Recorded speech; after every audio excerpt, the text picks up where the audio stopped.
All right, what the fuck is up, my demons, on a Wednesday night? That's right, it's hump day, and I'm here to entertain you and give you all the laughs to help you get to the weekend.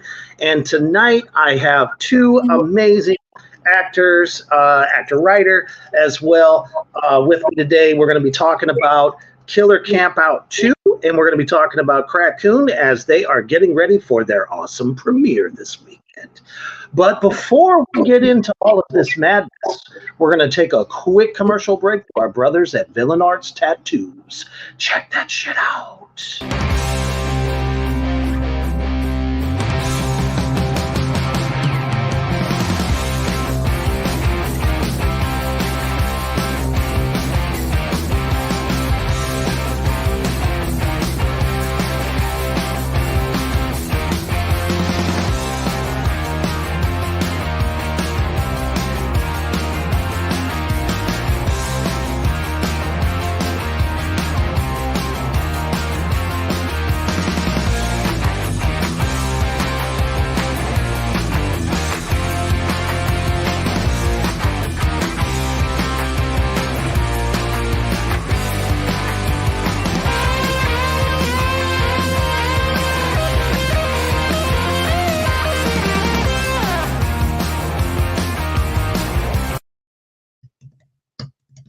That's right. You guys know what to do. I tell you every fucking week when Villain Arts Tattoo, the biggest tattoo convention in all of the United States, when they come to your city, your town, you better get your asses out and get a high quality tattoo from some of the best tattoo artists in the nation.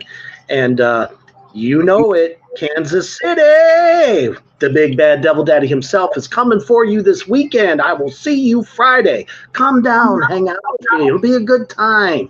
I'll sign some stuff for you. We'll take photos. We'll have a drink, whatever. Get your asses there because I will be there.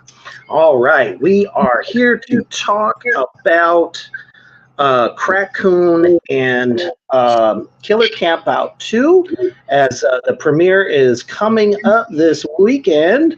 And there it is right there. So if you happen to be in that area, which will tell you exactly where it's at if you can get out there, to catch a sweet double feature this weekend. All right. So let's go ahead and just kind of go around and introduce everybody. We got the great Tim Hale and Rick Jermain with us tonight.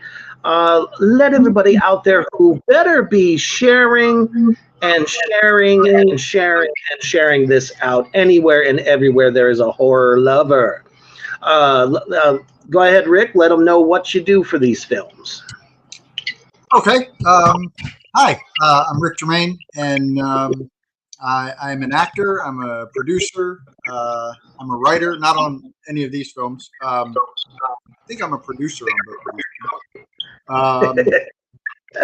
Yeah, so I've been working with Fuzzy Monkey for, wow, like they were one of the first films I ever did was MILFs versus Zombies for them. So 10 years, 11 years, something like that. I mean, woo, time flies.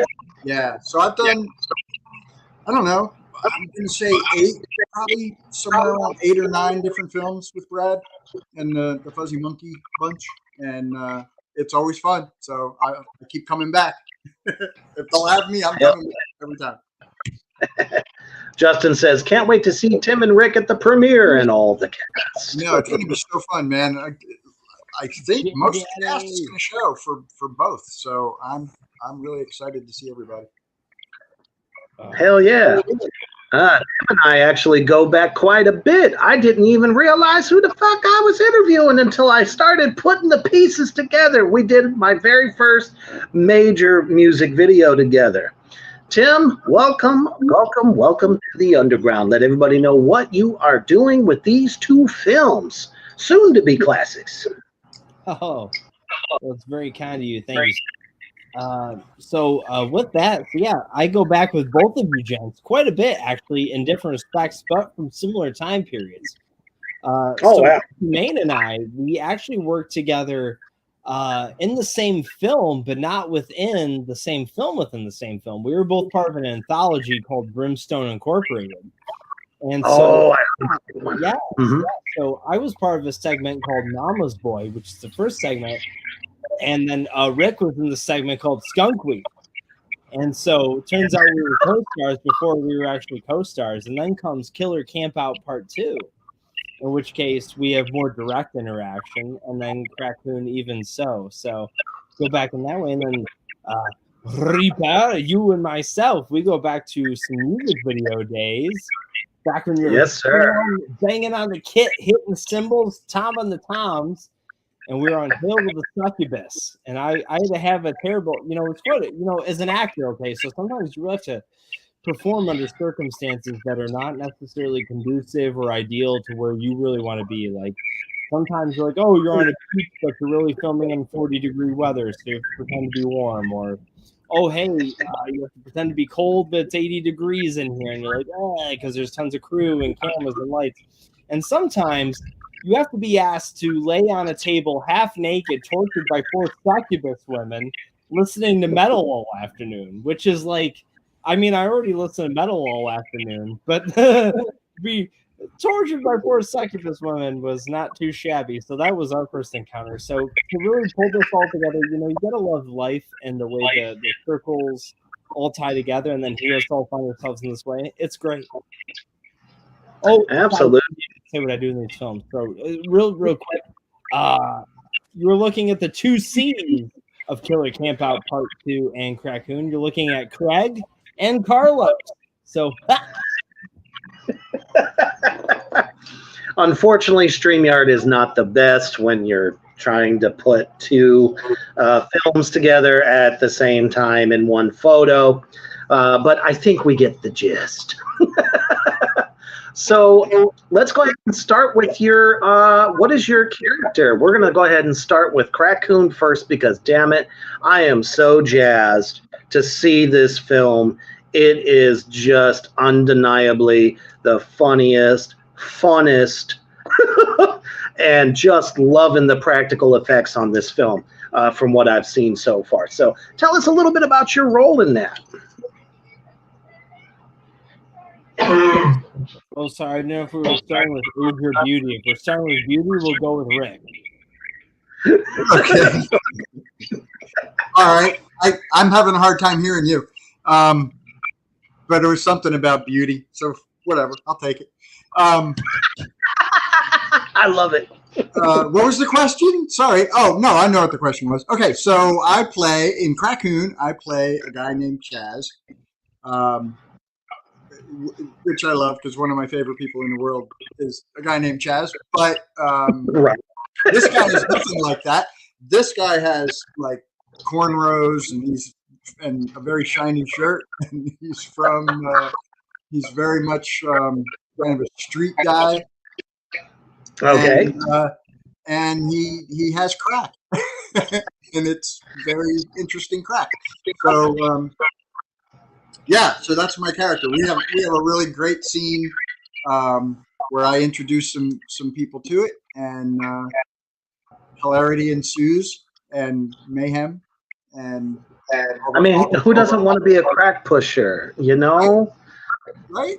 Everybody loves crack in one form or another. It's a special orange crack. So yeah, it was.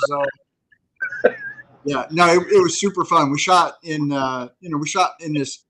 God, I want to say it was kind of like under a bridge, sort of, but very woodsy looking, and yeah, really, really fun place to shoot. And the scene is just super cool. I mean, I have not seen it yet, I haven't seen any of this movie really, which is rare. Usually I see some of it, before it's out. But I haven't seen any of this yet. So I'm going to get to see all of this for the first time on which one plays on Saturday and Sunday, Tim? Raccoon is on Saturday. Killer Camp Out Part 2 on Sunday. Okay. So there we go. Nice. Yeah. Most of these movies I haven't seen anything from either one of them except for the trailers. Nice. Also, welcome Cody and welcome Johnny Necro in the house. Let's see. Justin has a really good question to get us kicked off here too. He says, "What was your favorite or most memorable line from your character in the film?" I like that one. That's pretty good. Yeah, I'll hit it off real quick. One of the ones I keep saying, it's literally written. I'm looking at Kay. Shout out Kay Leahy, aka Carolyn. Oh, Carolyn. Right. Killer Camp Out Part 2. Looking at a picture she painted of Craig over here. She painted 2 actually for Indiegogo prizes, giveaways. Well, sorry, it started raining very heavily by me. You might even be able to hear me. I'm gonna close some windows. But anyhow, Kay, can you hear me? I feel like I'm being hailed out, even though my name's Tim Hale. We got you. So, my favorite line is I'm talking to young Wendog, aka budding star Kristen Burlett. It's our first scene together, and I have to say to her, our first scene of the night, our first scene we ever shot together, and it was her first film, and it was my first scene with Fuzzy Monkey People. It was an intimate scene, a comedy intimate scene, but an intimate scene all the same. And with that, her character's name is Wendy. My name is Craig. Well, my character's name is Craig. And I say to her, "There's the beef, Wendy." That's my favorite line. How about yours, Rick? Man, I'm probably the worst person to ever ask that question because I'm not somebody who studies lines and gets them all memorized and all that stuff. I really don't. I mean, I read over the script and I do all that stuff, but I mean, I'm an old guy and I did a lot of experimenting when I was young. So the brain stuff, I'm not even kidding. It's I'm fucking with you, but it's just great. Wait, man. Just wait. It comes. So 47, man. I feel you. But I mean, I really don't. And so I will say one cool thing about that though is when I get to the theater, man, it's all kind of fresh. I don't really retain all that stuff. I do my job on set, I act it, I do my part, I do whatever, and then it kind of goes away. So I don't have it, which is okay. There is one line that I remember that I had to memorize for a movie, and the only reason I remember it is because it's the hardest line I ever had to say, and it was, "That's not the talk I'm talking about. I'm talking about the sex you're not having for us to be talking about talk." What kind of fucking line is that? Right? I had to memorize that son of a bitch. and I did. It's ingrained in my head. I can do it again, but I won't. I'd say you did pretty well. It's from a whole other thing that I did a long time ago, but it was the hardest set of words I ever had to It doesn't flow. Yeah, and it has the word talk in it 100 times. So it was really, really tough. Yeah, put your De Niro hat on or your Pacino hat on to get that many out. I have it when I work. I have a tendency to there's always a lot of time between scenes. And I generally look over the script then and make some final decisions and just get the lines pretty much in my head and then go. So I do look at the script beforehand, but I'm not I don't rehearse over and over again. I don't do that kind of stuff. I kind of play it in the moment as much as you can. Sure.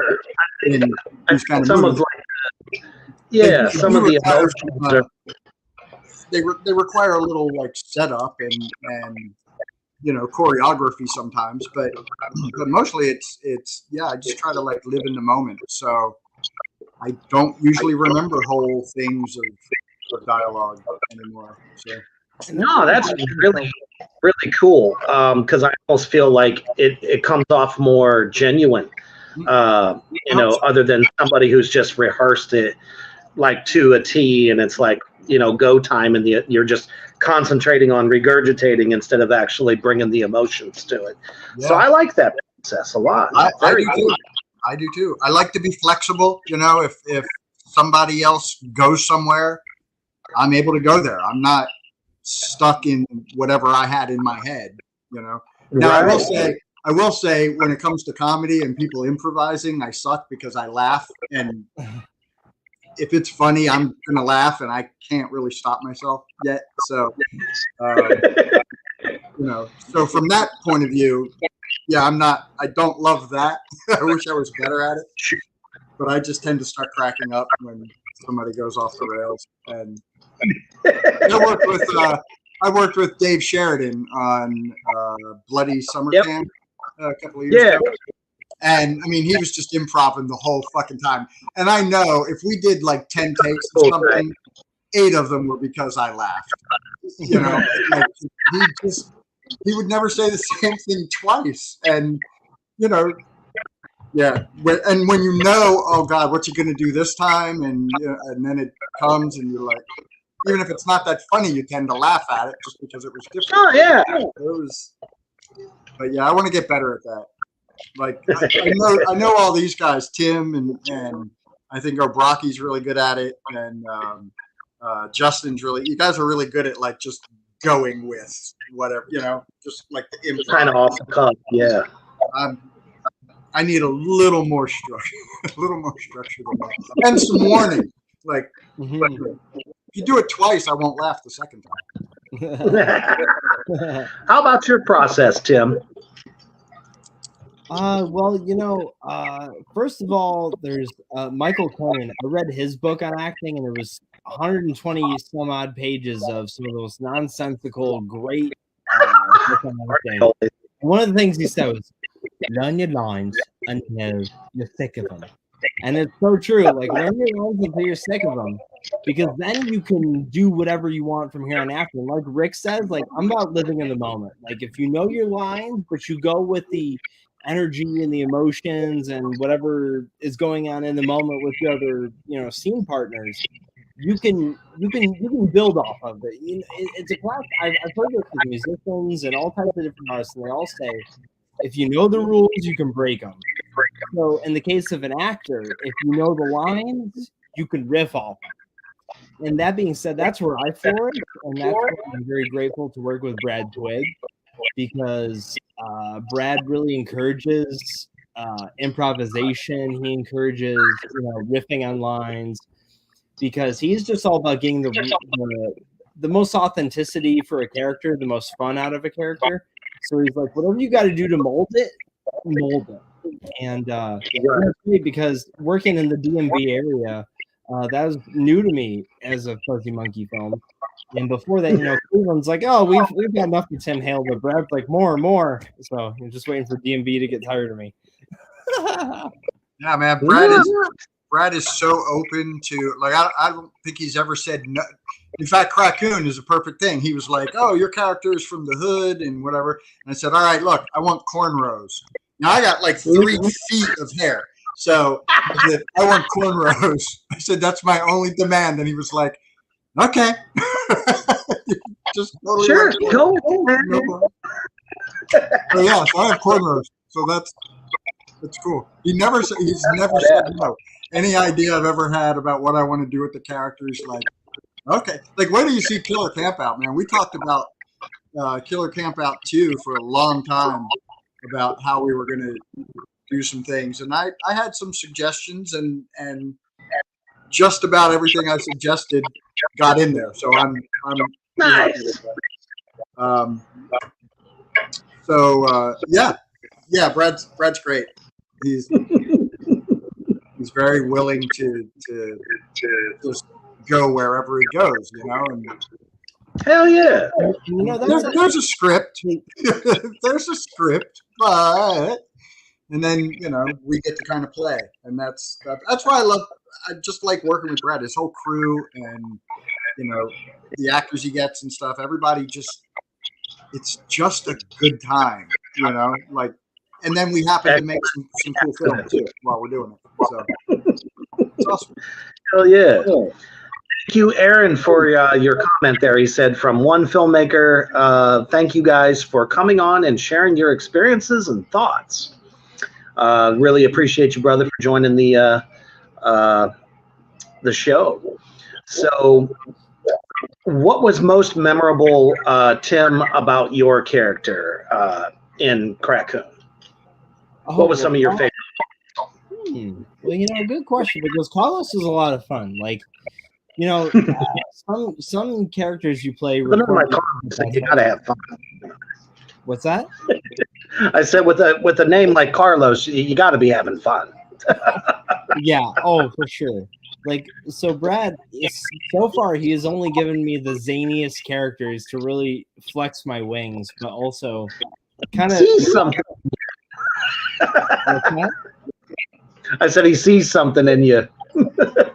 I'm grateful so, because Carlos was so at first I was concerned. I was like, oh my god, am I whitewashing? Am I being bad because I have no Hispanic in me? I'm playing Carlos. And it's like, no, it's fine. We had Indiegogo backers, and they elected to have characters named after them, so we're naming you and your girlfriend after the two characters. Nice. Okay, cool. Because I'm to be respectful. That being said, I was like, "Hey, Holmes, that's the fucking Crackoon," and then this is gonna get 10 years. But no, really though, I just played it straight. I grew up my facial hair a little bit more than I've ever had in a role, which was not like a lot, but like more so. Right. And it gave me enough. Whatever, you could have argued that I was mixed or a quarter, in the movie. But either which way, the point is it was fun, because it wasn't about race. The point of Crackoon was we were, your typical setup of 4 college partiers hanging out, getting slaughtered by a maniac beast, hopped up drugs on the woods, or hopped up on drugs in the woods. So, yeah, how are you going to not have fun with that? And, like I just said, Brad was already open to riffing, and then within the nature of, the sandbox he gave us to play in, it was stellar. Morgan and Hunter and Angel, you want to talk about 3 co-stars that are really just like, we gelled instantly and had a lot of fun on set, and just like, you can't fake chemistry. Like, you may be able to cheat off somebody's test in high school, but when it comes to the screen, you cannot cheat chemistry. So I'm very thankful for my 4 main homies in that respect in Crackoon, to where we just gelled, we hung out, because that was the majority of our interaction before the Crackoon got hairy, and then, well, when you get to the makeup, that was fun. But yeah, that kind of gives the gist of it. Absolutely. Yeah, Angel Bradford brings a lot to every project she works on, so not surprised to hear that whatsoever. Definitely a force to be reckoned with in the actress world. Let's see here real quick. Aaron says, would say character building is more fun or word building for a story as a whole? That's a question for both of you. I don't know. They're two different. They're two different things. I mean, I don't know. I don't know what was meant by word building. I think they meant world building. Yeah. Okay. Yeah, sorry, I saw that. So, I mean, that's a much bigger picture. So it kind of depends on what your film is going to be, right? Like, do you need to build the whole world, or do you just need to know these characters and their situation in this sort of bubble, right? I mean, that's how I tend to approach it. If I don't have to invent a whole world with a language and a government, like a Star Wars kind of thing, if I don't have to do all that, I'm not going to. Just Exactly. Now, that being said, if I get a character and it's just a character that's in one scene, I will still build a whole backstory for that character in my head, just so I kind of know how he got there. And it doesn't have to be in the script or anything. It's just so I kind of have a reference of where I am in that world, right? And usually I'll say something to the director about that, like, here's what I'm thinking, and they're like, no, I don't care. Go ahead. If that helps, cool. That's it. That's his backstory in case anyone wants to know. So I do that a lot. But yeah, I'm not going to spend time building a whole world if all I need is what's in this room, for this scene. So, but I think world building's got to be super fun. I know a guy who's doing it right now, and he's got a book that's like this thick. It describes. It's very Star Wars-ish. It's all these factions and governments and the way they work with each other and their histories, and it's mind-blowing. Like, there's so much stuff. So, more power to him. But I don't think I could do that. I think it probably helps to a degree, when you're playing a character, just to have, like you said, your own understanding of, like, some of the backstory pertaining to that character, because it actually helps kind of, it enriches lines a little bit, like, especially since you're doing some ad-libbing and whatnot, that you're able to come up with. It's like, man, I did that, 10 fucking years ago because I was blah, blah, blah, and that makes the audience kind of be like, ooh, I want to know more about this guy. You know what I mean? Yeah. So I think it is a useful tool. Excellent question. You can throw in hints as to who that character is, and ticks, right? Like, movements that they do and things like, you can change all that kind of stuff and have a reason for it in your head that, oh, well, this guy suffered through some things, so loud bangs make him jump a little bit when like, you can throw in all kinds of fun little things. I think you can do that a lot with wardrobe too. 100%. It's kind of like with creativity, like knowing the constraints really opens you up. And so if you know what the universe you're working within, you can you know how far out you can go, and it's kind of a super cool thing about the past two scripts we've had for Crackcoon and Killer Campout Part 2 is like I'm about to sneeze. Woo, bless you. One more. The third one's always a good one.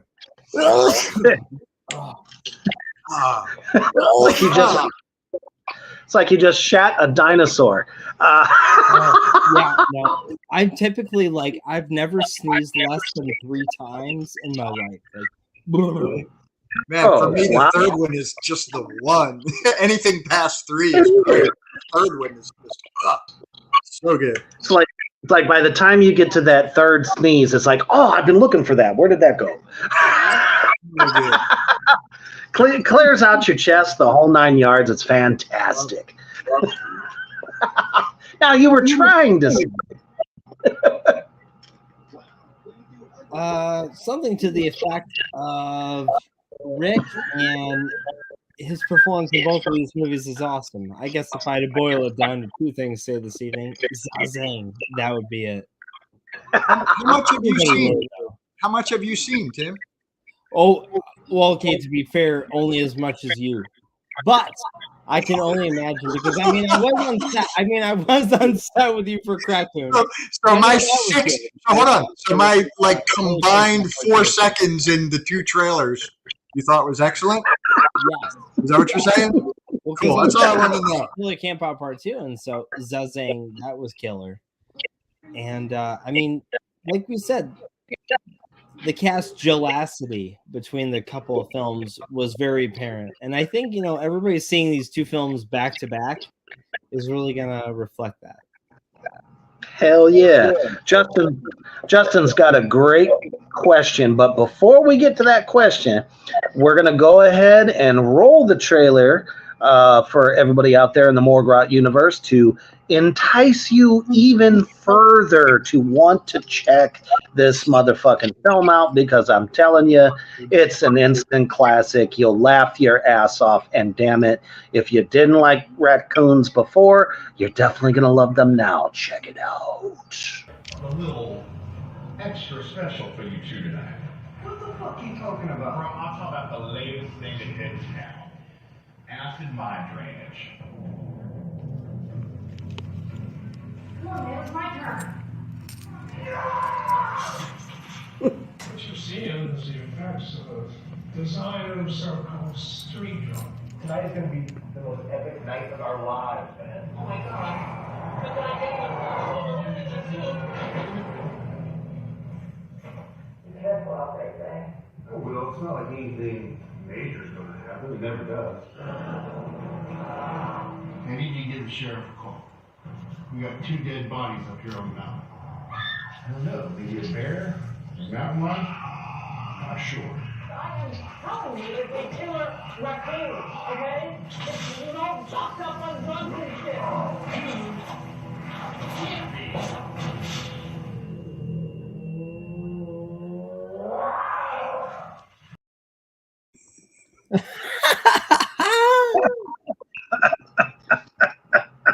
Every fucking time I see that, the amount of blood, the carnage. I mean, Tim, you're getting your forehead ripped off. And it's just, what's that? Oh no, I didn't mean to cut you off, Senor, but yeah, I was getting my face ripped off. And that was that had to be such a blast, because you really have to make like you're legitimately getting your face ripped off by this raccoon. And it just looks so good. I'm telling you guys out there in the Morgrot universe, it's not because I'm being biased. It's because, man, from the first time I saw this trailer, even throughout their campaign, I was just like, man, there's something special about this movie, because, roll over there, cocaine bear, fuck yourself, because that was kind of a disappointment. But when you get an idea like this and you go that extra mile, and I said the one thing that film lacked so much was the humor. There wasn't enough of it. I think that would have pushed it over the mark, but you guys, y'all did it, man. That shit's awesome. Absolutely love it. I'll tell you, it was a real surprise. They came up with the poster like way early in the planning stages, and they posted the poster out there, and man, that thing went crazy viral. Yeah. So, Aaron says, "Fuck yes, congrats, you got my ticket fee." That's awesome. Thank you, Ron. Yeah, You're the champ. Ron. And look forward to checking out your material as well.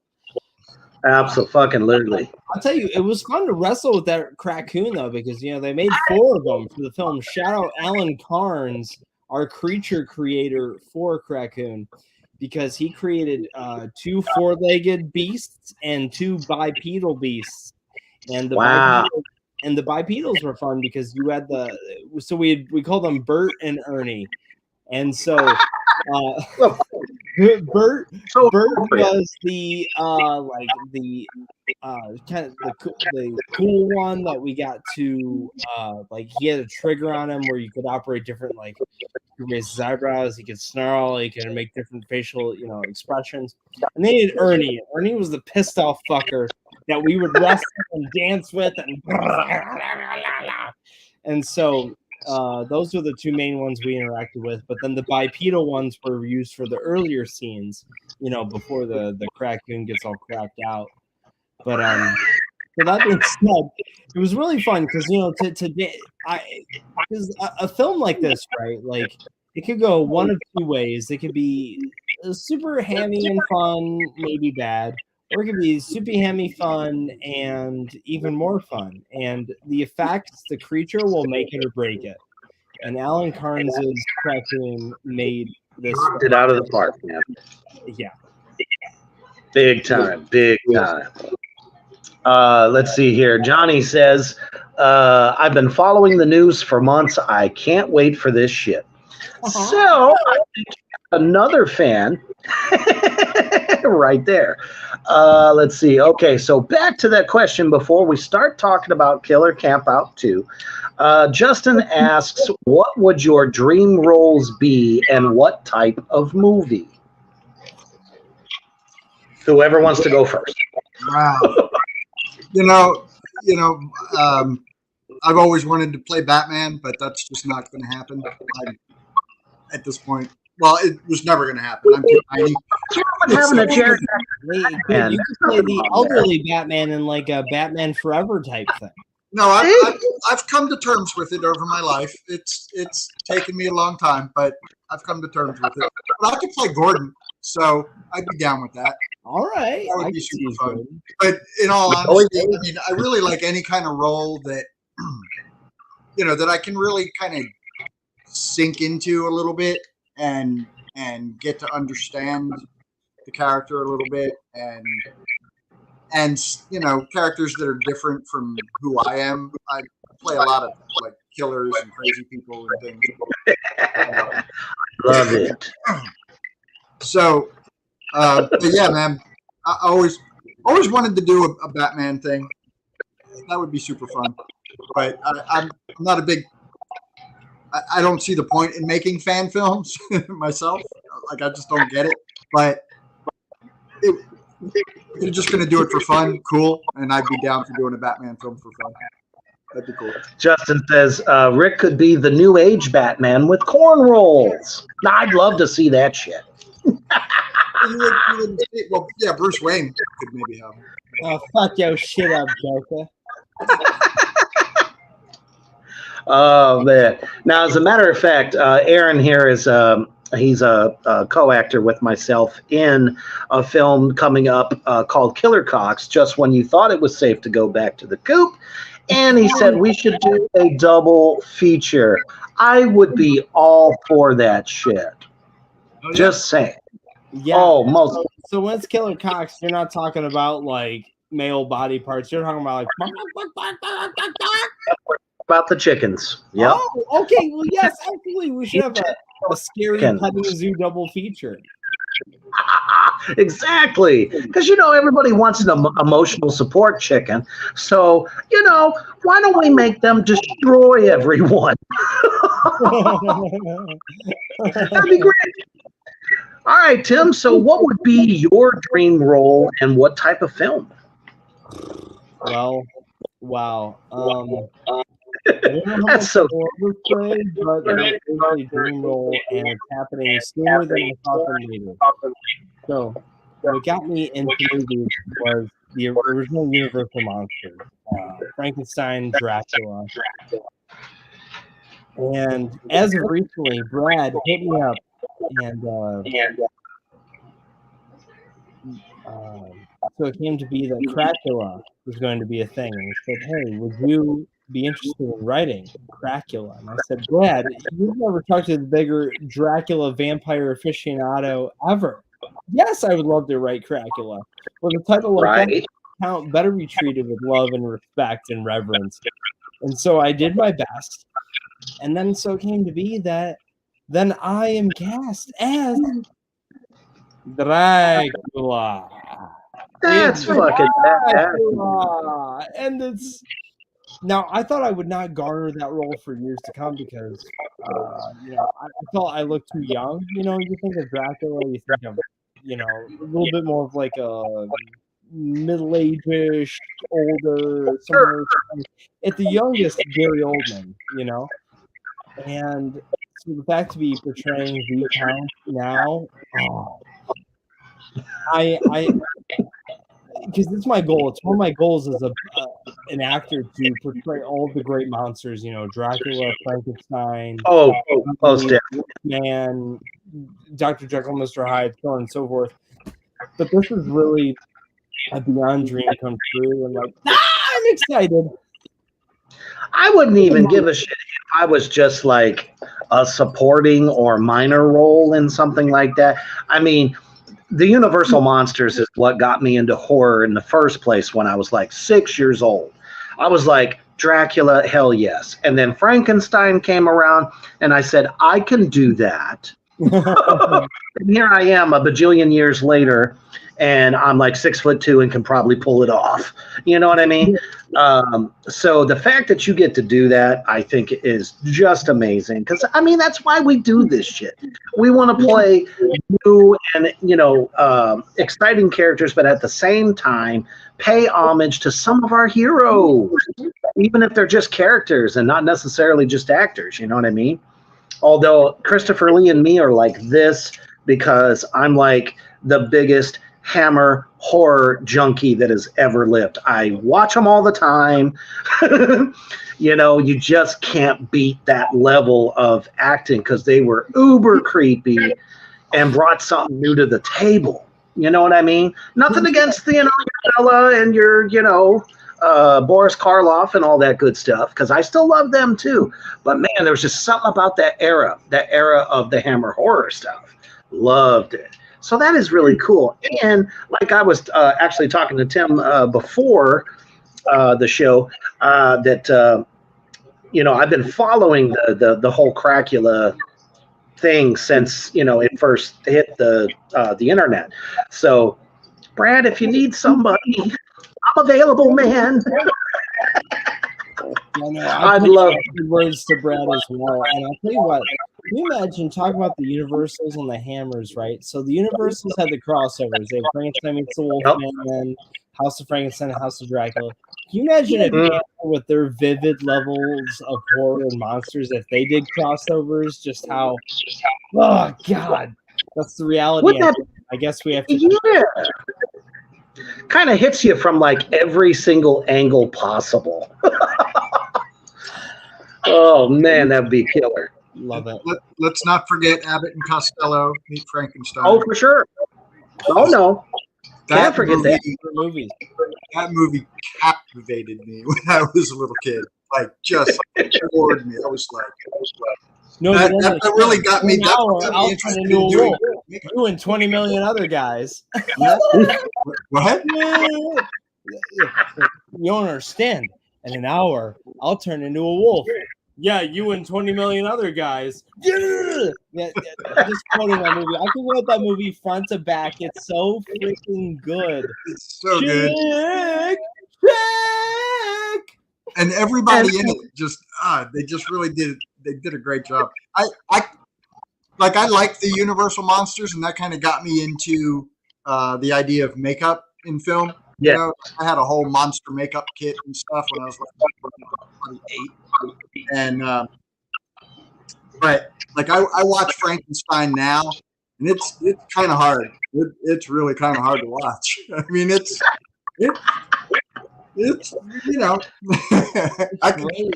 I watched Bride this past Valentine's Day, and Bride is, oh my God, Bride is so good. Like Bride is great. Old man in the hut. And the monster talking to him, he's like, and I will no longer be lonely, and you will be my friend. I cried. I legitimately cried tears of like, I'm touched. But Bride is absolutely my favorite. Definitely. Actually, out of all the Universal films, probably the Wolfman is probably my favorite. But Frankenstein's, I definitely like Bride of Frankenstein the best out of all of them. Yes, most def. All the way with you on that one.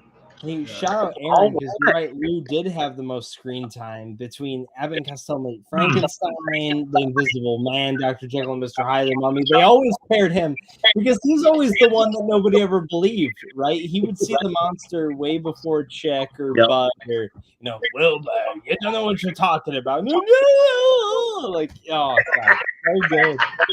So good. Hell yeah. All right, let's talk about some Killer Campout 2. Holy shit.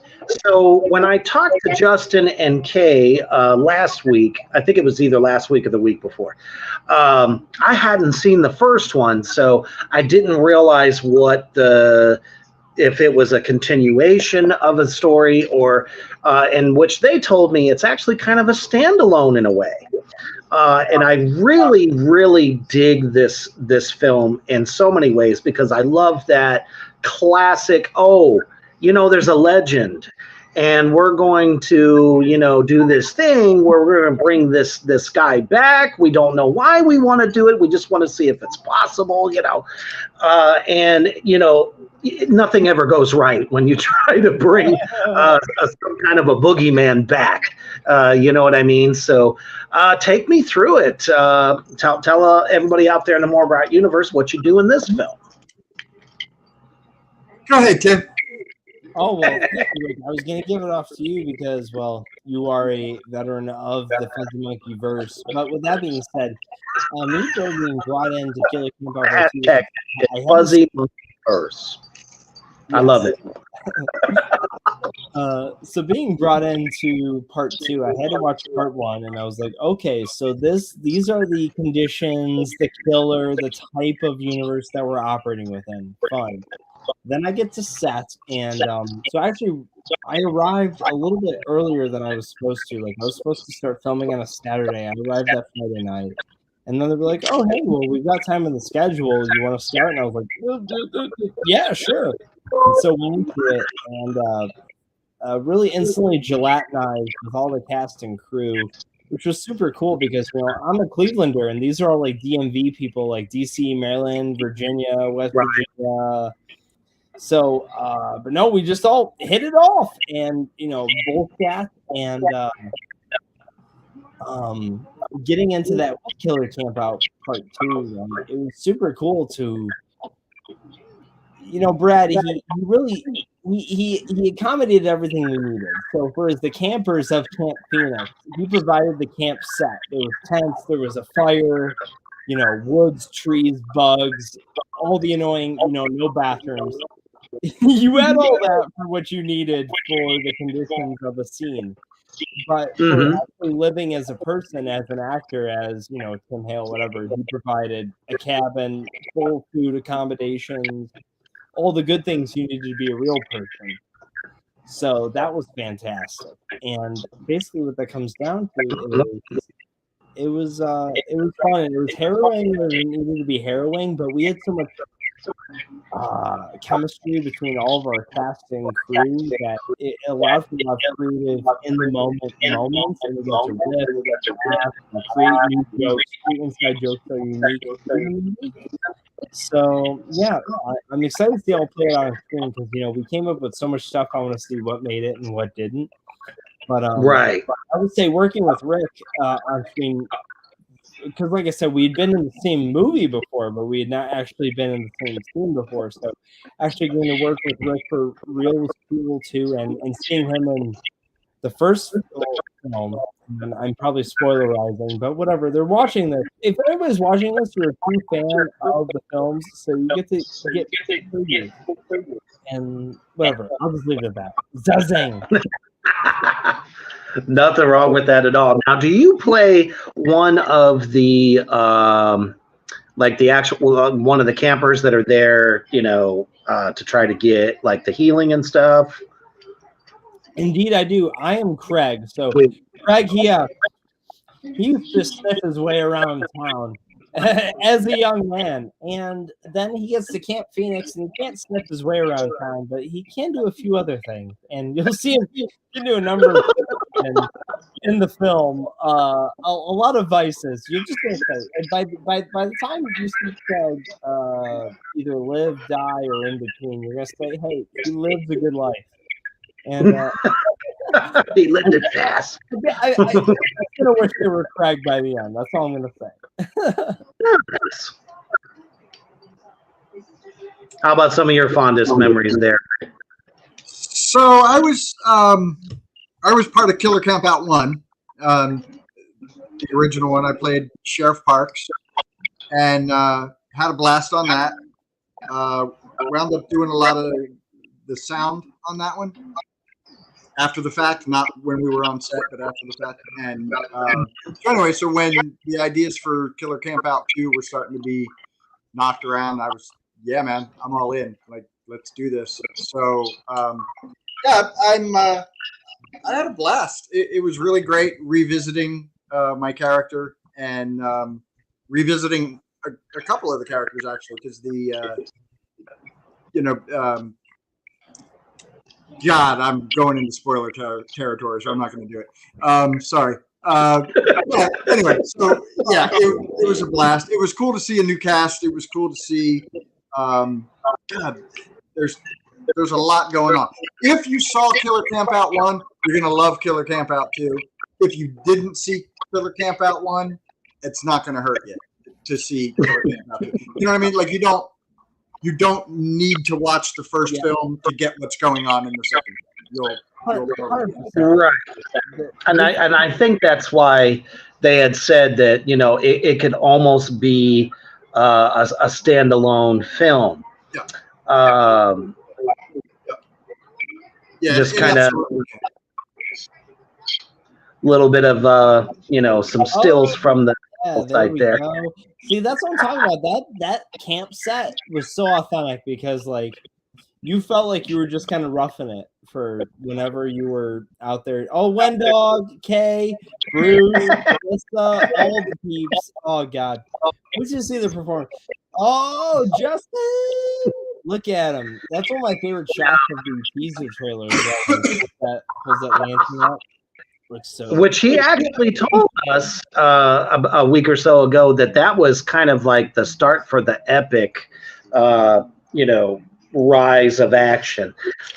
He's got me so fucking interested in how that scene goes because of the way him and Kay had talked about it. I was like, oh, I need to know now. I need some fucking closure here. I love those moments because how many times have we seen some of these great past films of the 80s, the 90s, where there's that one epic moment where it's like, shit's about to go down and it's going to get serious. Oh. So I told him, I said, that looked very iconic there, that whole. And it's true. So, I feel like this film is really a big love letter to the slashers of the 80s and it 90s. totally is. It fits in a lot of different ways. It captures a lot of different moods, a lot of flavors. And I think one thing, I mean, both of the Killer Campouts has something to offer. Both of them offer brutality. But I think one thing that Killer Campout Part 2 offers is the buddy film aspect. Because, for a while, you're just kind of hanging out with all of Camp Phoenix. And the whole time that you're hanging out, you're like, yeah, these are people, they've been bonding, they've been hanging, and it's because, it's true because we were bonding and we were hanging at the cabin when we weren't filming. But I don't know, I think people are going to really enjoy what's being put forth. Absolutely. It reminds me of when I was on the set of Attack of the Corn Zombies by Acrostar Films. It's like instantly we arrived and everyone's just kind of like waiting to, get, deadified, as I like to call it. And everyone was so cool. It's like, oh, it's like the person forever, but you just learned their first fucking name. You know what I mean? Everybody was just like, we're so jazzed to do this. And I was thinking, man, this is my first role. And I don't know what to expect. Are they going to be cool? Are they going to be standoffish? Nah, man, everybody came together all the way up to like the main characters, the whole crew. Everyone was just fucking amazing. So it's great to hear moments like this in some of these new films coming out, is for all you guys out in the Morgrot universe. That's why they rock so much. When everybody comes together with that unified passion, even if you're doing something shaky or, whatever the fuck, it comes across as genuine. And that's why the true art is in independent films. Fuck the mainstream. I mean, sure, we love to watch that shit sometimes. But honestly, right now, creativity, heart, and soul, everyone leaves it on the screen for y'all. And we're going to go ahead and check out the trailer right now for Killer Campout 2. Check that shit out.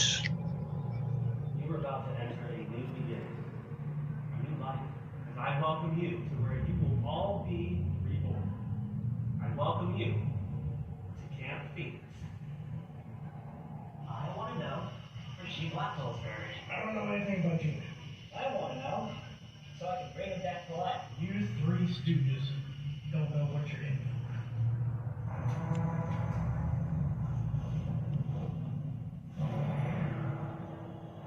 Mr. Blackwell, my friend, will soon walk these doors again.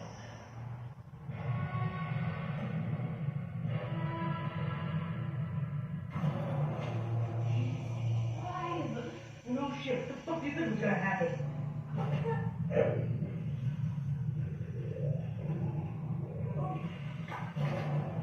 happened?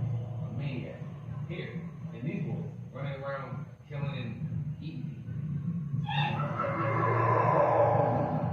First Stacy, now Nancy and Sarah.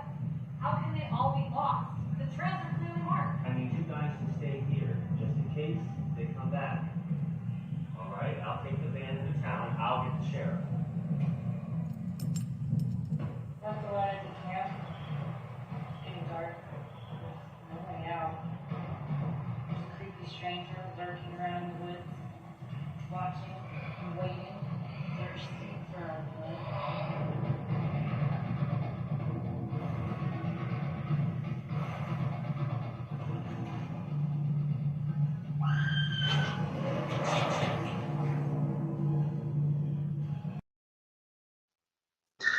Epic as hell, man. I mean, you can tell just by watching that trailer. I said this the first time we watched it. I'm saying it again. You can just tell that you are in for a ride. If you liked anything from, let's say, Sleepaway Camp to, any of the Friday the 13th as well, this has so many elements that really kind of like put the fear in you that it's not safe in the woods, and it takes that apple to spoil it for everybody. I couldn't. Like sometimes just Right. vision. Justin says, I should have taken that lantern home with me. Iconic. Honestly, yes, and you guys can steal it. Because stealing props and costumes, that's not the. I mean, it's an ideal. You take something home with you, a little souvenir. I actually took a piece of corn home from Attack of the Corn Zombies, so I made sure to have that with me as a memento. You know what it is. Man, I wish you guys honestly the best with these two films. And as we said before, coming up this weekend, let me get that back up here again. Now, if I remember correctly, this is showing in Maryland? Yes, at the House of the Great Theater. It's just around Baltimore, so come check us out this weekend. Saturday, May 25th for Crack at 6 p.m. and Sunday, May 26th for Killer Camp Part 2 at 5 p.m. Not to mention they got food and drink specials. There's also there's a special on the tickets too. If you buy tickets for both days, it's a good discount. Yeah, and the cool thing, right? This isn't a Corey Feldman concert, okay? So you can come kick it with all of us.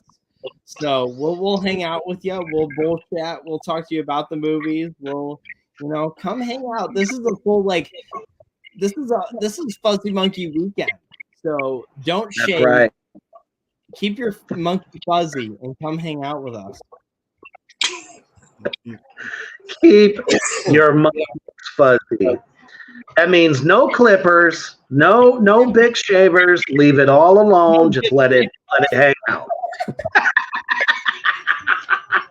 Hey man, you said it. I just followed it. Okay. Justin said the State Theater in Harvey de Grasse. Hopefully, I said that. Have the great. Oh, in Maryland. So I guess I'll do there, but it's like 30, 40 minutes somewhere out there outside Baltimore. So if you're in that area, or coming from wherever, but point is, come mix and mingle with the stars, baby, and you don't even need a telescope. Absolutely, man.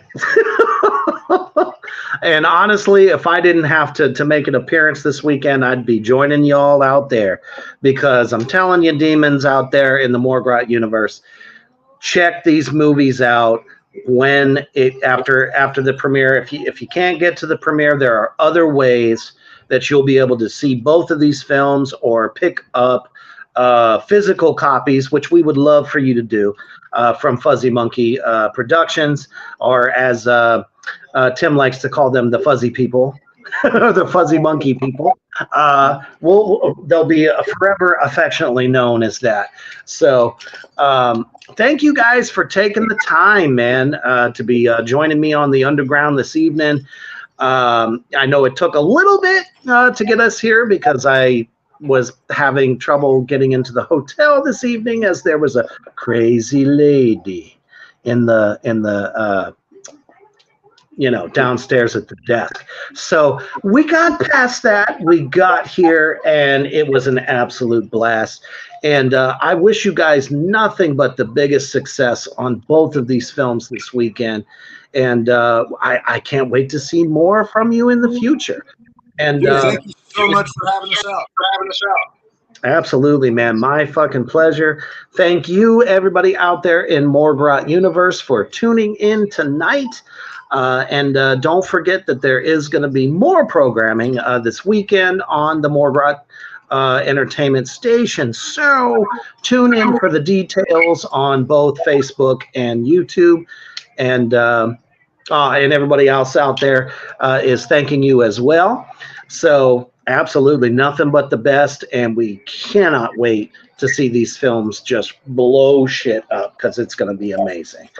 And the most important thing that you must always do when the crack shows up